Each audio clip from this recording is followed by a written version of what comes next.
Fala, fanático vascaíno, fanática vascaína, que alegria encontrar você aqui nesta quinta-feira, dia 27 de novembro de 2025. Bom dia, vamos aos destaques do dia.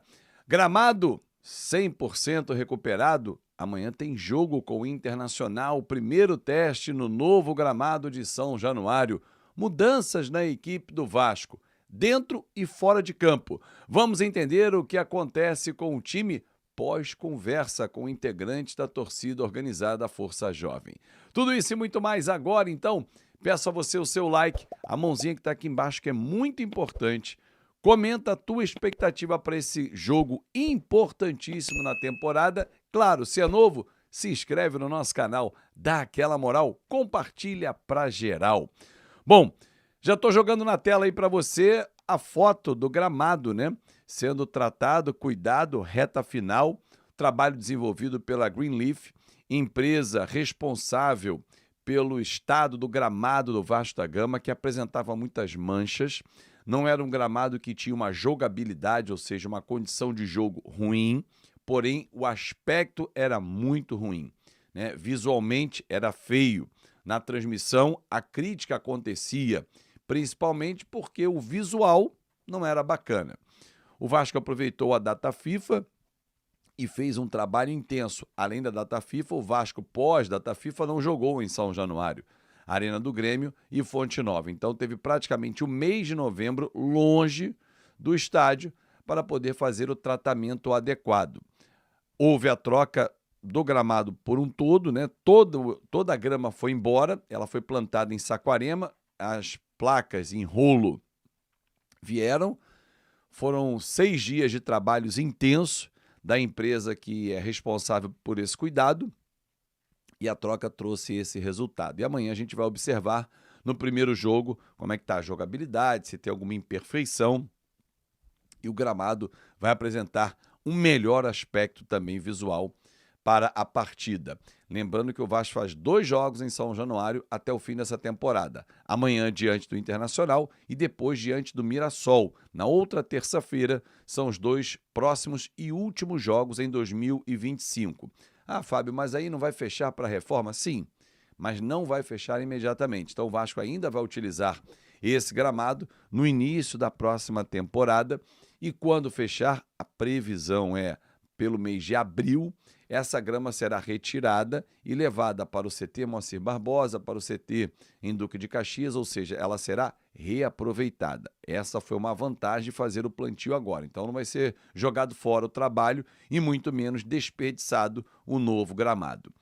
Bom, Felipe Coutinho está de volta à equipe, que deve ser Léo Jardim, Paulo Henrique, Cuesta, Robert Renan e Piton, Hugo Moura, Barros e Coutinho, Andrés, Ryan e Nuno. Essa deve ser a escalação do time do Vasco da Gama, que não terá no banco de reservas o David e também o Tietê, os 2 jogadores que estão suspensos. São desfalques na equipe do Vasco nesta sexta-feira. Jogo importantíssimo. Fortaleza ontem venceu o Bragantino, subiu um pouquinho dentro da zona de rebaixamento, colou mais no Santos. Ah, mas o que o Vasco tem a ver com isso? O Vasco tem que desgarrar o quanto antes. O Vasco está por uma vitória simples para não ter nenhum risco. Verdade. Um empate pode garantir o Vasco na primeira divisão? Pode. É muito pouco pensar isso? É. Concordo com você, torcedor.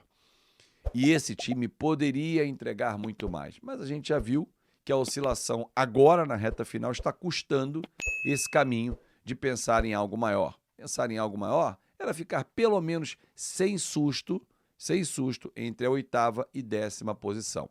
Essa seria a zona hoje que eu entendia há algum tempo de classificação para o Vasco, de merecimento. Porém, esse time largou o campeonato, não quis mais disputar, não quis mais nada maior na competição. A gente rejeitou a expressão que o Fernando Diniz utilizou, né? Após uma sequência positiva de 12 jogos, né? Vamos pegar 10, né? Vamos excetuar a Copa do Brasil. Dos 10 jogos em que o Vasco teve a sequência positiva apenas com uma derrota, o time rejeitou e pegou 5 derrotas. Maneiro, né? Enfim, por isso a dura, por isso o esporro no CT Moacir Barbosa, que já deve ter resultado amanhã. Na thumb que eu botei aí, vocês viram a imagem, eu fiz questão de pegar com o meu designer, o Thompson. Falei, Thompson, vamos usar essa imagem que está ali. Juntos somos mais fortes. E é verdade. A história do Vasco mostra, e hoje, como é uma quinta-feira, botei até uma camisa TBT, né? Vale sempre a gente lembrar quem somos nós, de onde viemos, para onde queremos ir, o que nós já passamos. O Vasco sempre foi uma resistência e união. Por isso, essa imagem que você viu na thumb. Juntos e sempre juntos, o Vasco foi mais forte. A torcida jamais abandonou o time. Em diversos momentos, no primeiro rebaixamento, que foi um desespero, eu estava em São Januário, pós-derrota para o Vitória, teve torcedor tentando se atirar da marquise, enfim, foi uma cena desesperadora. Veio o ano de 2009 e todos nós imaginávamos o quê? Aprendizado. Vamos dar a volta por cima. O sentimento não para. Foi a campanha que foi feita com o torcedor, que pegou no colo o time, que era bom, e foi campeão da Série B, com jogadores experientes, liderados pelo Dorival Júnior, pelo Carlos Alberto dentro de campo, pelo Rodrigo Caetano fora, teve a capacidade de montar um time muito competitivo, com pouquíssimo recurso, no primeiro ano mesmo da gestão Roberto Dinamite, porque ele pegou no meio do ano anterior, em 2008. E aí, todos nós imaginávamos o quê? Voltamos à Série A, agora é para pegar o elevador e não mais descer. Não foi o que aconteceu. Ainda tivemos outros 3 rebaixamentos, sendo o último, de 2020 para 2021, que consolidou já no início de 2021, porque teve a pandemia, o campeonato parou, o Vasco ficou mais um ano na Série B. Eu considero que nós tivemos 5 rebaixamentos, porque ficar na Série B, para mim, é um 5º rebaixamento. Mas ok, legalmente foram 4. Inacreditável, inaceitável. Mas nós subimos. E subimos na força da torcida, porque juntos somos mais fortes. Veio 2023 e um ano de muitas dificuldades, dificuldades essas impostas pela 777, por quem dirigiu o Vasco, Paulo Brax, pelos treinadores que passaram, até que Ramon Dias chega no segundo semestre com os reforços, dentre eles Verrete, Payet, Medel, Michael, Paulinho, e esses caras conseguiram dar uma arrancada com a força da torcida, o torcedor junto. Somos mais fortes. Ficamos na primeira divisão. O que todos nós imaginávamos, 2024 mais tranquilo. Dentro e fora de campo, confusão, saída da 777, Pedrinho assume com o Vasco, consegue dar um alento, nós vamos à semifinal da Copa do Brasil, fomos eliminados em casa pelo Atlético Mineiro, mas com condições de passar. Chegamos dentro da competição do Campeonato Brasileiro, sem susto, legal, é um primeiro ano de um trabalho diferente. Vem 2025, a gente passa de novo o sufoco. E quem pode nos salvar? Quem está fora de campo, mais uma vez, e que irá em grande número amanhã a São Januário. Aliás, hoje, inclusive, já começa a venda para a semifinal da Copa do Brasil. E o torcedor estará junto, porque o torcedor do Vasco não abandona, não é modinha. Agora, quem entra em campo precisa dar uma resposta. E é isso que a gente espera a partir de amanhã. Com desempenho, com vontade, com respeito à nossa camisa. A consequência vai ser o resultado. Isso eu tenho certeza será positivo. E nós vamos apoiar. Grande abraço, muito obrigado pelo seu carinho. Rosa. Cara, eu achei o tom bem ok, assim. Ele subiu em algum momento ali, fez aquele xingamento para parecer mais, digamos assim, contundente, mas o tom foi bem ok. Eu acho que ele representou boa parte do sentimento da torcida do Vasco e, no final das contas, a torcida organizada, se não serve para isso, não vai servir para nada, porque verdade. eu acho que é mais ou menos isso a ponte que tem com o torcedor. Foi uma conversa, você não teve violência, mas você teve um fato muito chato, assim, que aconteceu, que foi em um momento que algum dos integrantes da Força Jovem fala e cita que existem influenciadores recebendo mensagens de pessoas conhecidas e familiares de jogadores reclamando dos treinos do Diniz. Eu trouxe aqui para vocês, anteriormente, que quem não tá jogando tá insatisfeito mesmo e tem que ficar insatisfeito. Só que, infelizmente, pegaram uma fake news e fizeram algo totalmente esdrúxulo. Porque direcionaram essa fake news para Paula Piton, que é a esposa do Lucas Piton. E assim, gente, eu falo isso com a maior tranquilidade do mundo de quem acompanha o Vasco há 8 anos.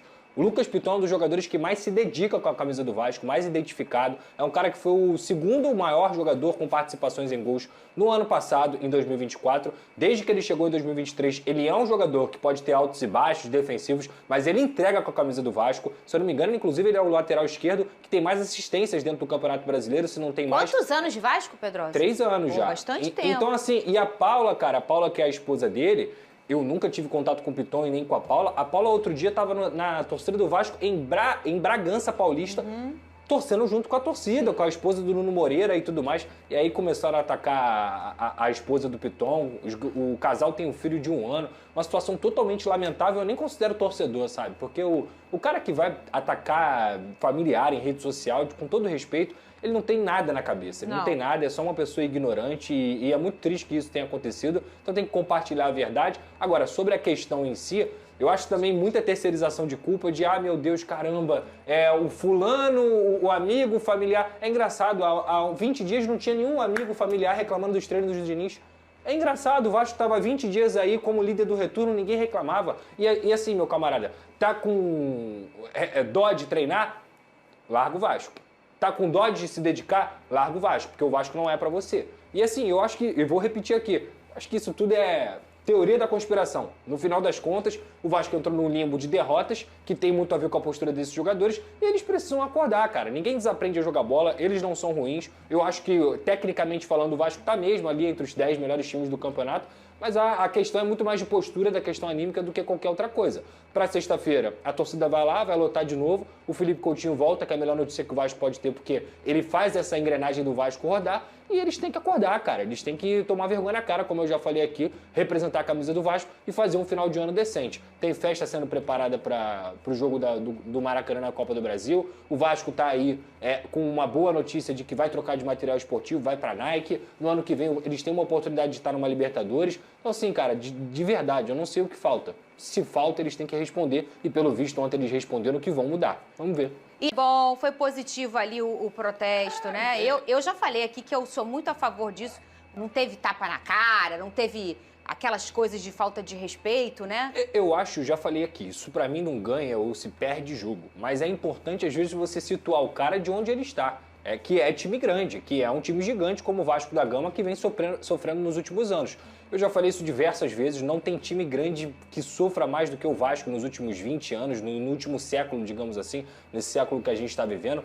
Então, cara, o salário está em dia. Quando o salário não estava em dia, ok, o jogador ele não é obrigado a jogar igual maluco se recebe em dia, se não recebe em dia.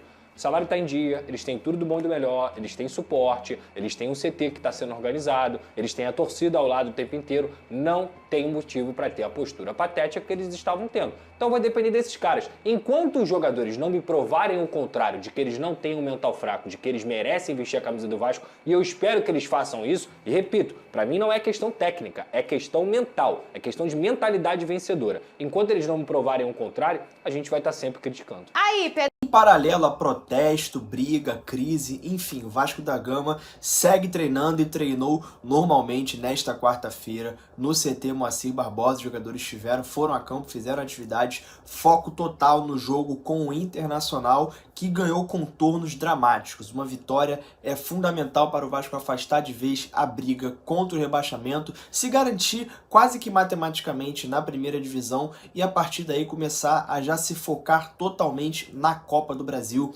Confronto mais do que decisivo contra o Fluminense, confronto aí que pode mudar o rumo das nossas histórias. O Vasco faz muito tempo que não ganha um título, em 2011, justamente essa Copa do Brasil, justamente a Copa do Brasil, o último título do Vasco da Gama, grande de cunho nacional, e o Vasco agora busca se reabilitar no Campeonato Brasileiro para voltar aos trilhos, para poder focar na Copa do Brasil e dar um título de presente à torcida cruzmaltina tão sofrida. Para este jogo com o Internacional, o Felipe Coutinho, meia Felipe Coutinho, estará de volta à equipe, jogador aí que vai fazer a engrenagem do time funcionar. No mais, comentem aí embaixo qual escalação vocês levariam para este confronto com o Internacional em São Januário. Os ingressos, inclusive, ainda estão à venda, caso você, torcedor, queira adquirir o seu ingresso, os ingressos ainda estão disponíveis. Inclusive, o público geral pode comprar o seu ingresso, né, visto que os ingressos normalmente ficam aí primeiro disponíveis para os sócios, normalmente esgota antes de chegar no público geral, mas dessa vez chegou, tem muito ingresso disponível ainda, né?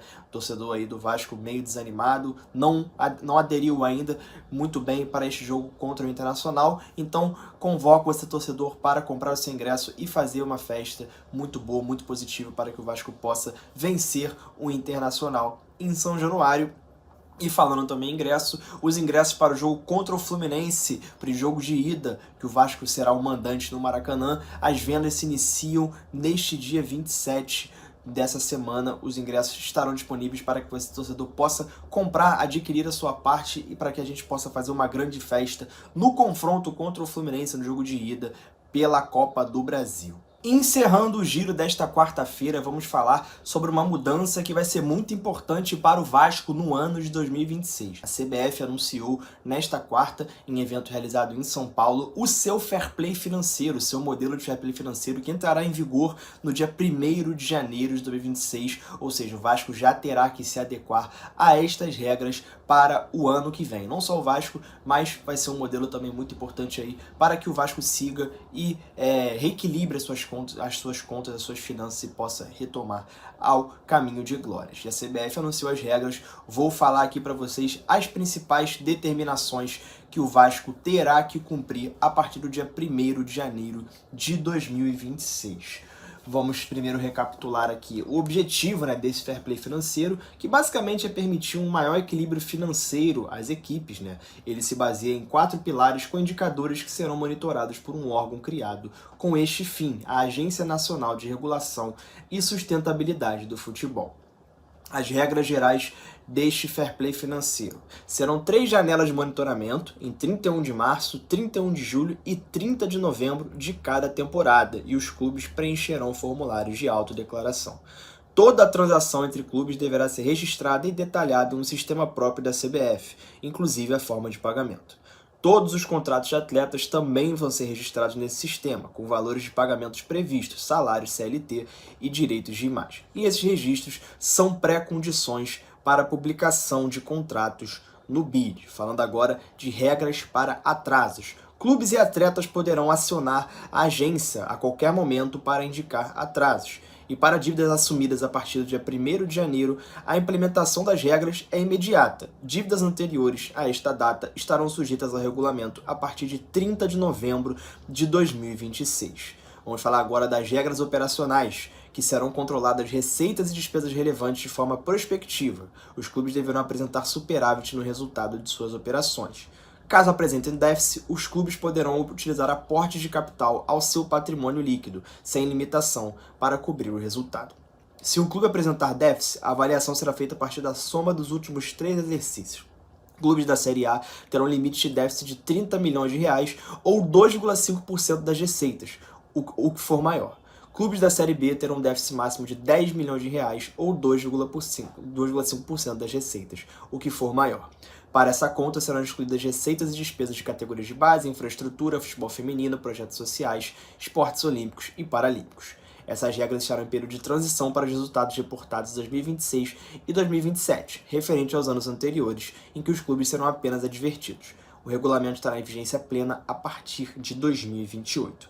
As regras para gastos de elenco. Clubes terão limite de 70% da soma de suas receitas do valor líquido da transferência, descontadas taxas e comissões, por exemplo, e aportes para gastar com o elenco, salários, encargos, direitos de imagens e amortizações.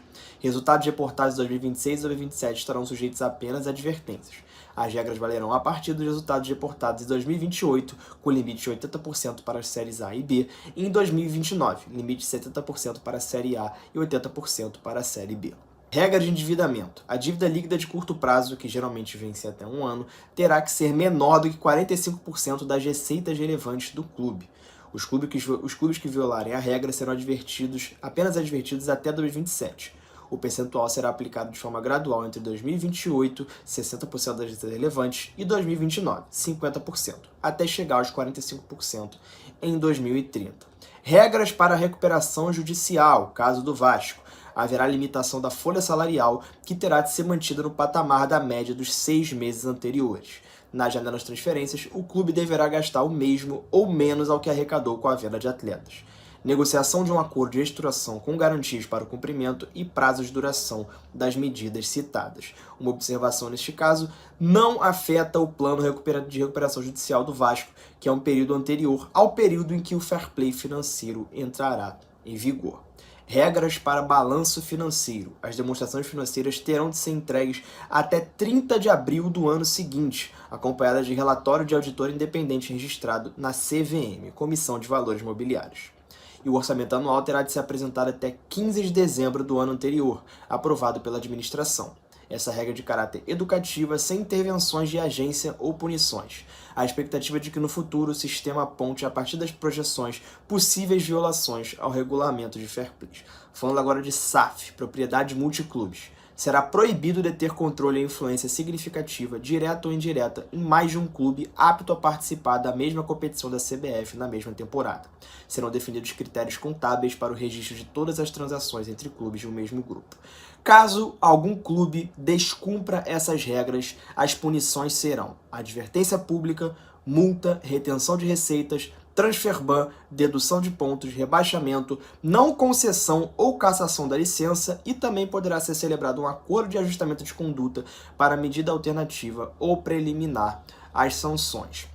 E pessoas físicas também estão sujeitas a punições caso essas regras sejam descumpridas. O regulamento também prevê sanções a dirigentes, administradores, empregados, membros de conselhos ou controladores em caso de entrega de documentos falsos ou enganosos, omissão, participação em atos que resultarem em violações ou descumprimento deliberado de decisões. E as punições variam de advertência pública, multa, suspensão temporária de exercício de função em clube de futebol, proibição do exercício de cargos, inexigibilidade ou banimento do futebol.